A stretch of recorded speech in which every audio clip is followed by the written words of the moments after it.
The Tinubu administration's so-called ban on Sheanuts exports to help women boost profit, which was the main reason for the ban, has absolutely backfired, and the sinister reason behind it is just quite shameful. And he said Nigeria is the world's largest producer of Sheanuts, harvesting about 350,000 tons a year, and roughly about 25% of that actually gets smuggled out through the borders. So this was 27th of August 2025. Okay, now this says that Miss Issa lives with 11 other people, including her 6 children, and has a recurring eye condition, conjunctivitis, that flares up when the weather changes and requires regular medication.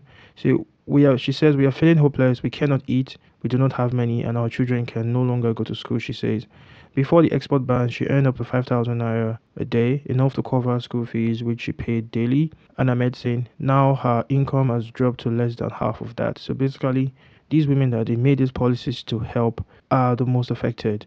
This is one of the key projects driving this change is a factory owned by Salid Agriculture Nigeria Limited, also in Niger State.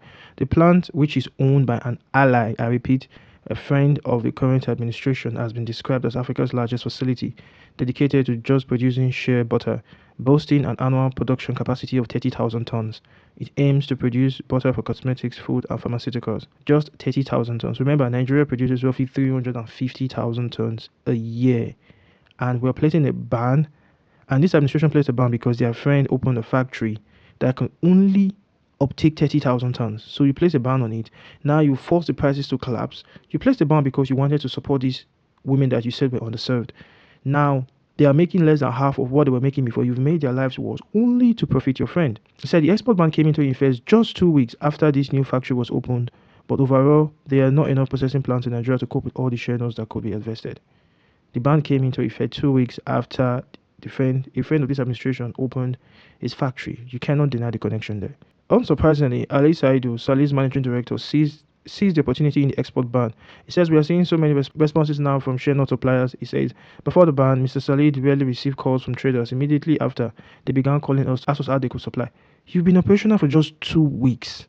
You can see the lie in that statement. You've only been operational for 2 weeks, and you're saying I didn't get calls from traders. He also benefited from lower prices, as before the export ban, Mr. Saidu's firm struggled to match the money on offer by international buyers. Remember, they placed this ban simply because they wanted to benefit the local women who were going to pick these Sheanuts in the wild. Now, this man, a friend of the administration, is simply saying that the lower prices is benefiting his business. So these women that we placed a ban to support, we are happy to throw them under the bus so a friend of the administration can make an extra buck.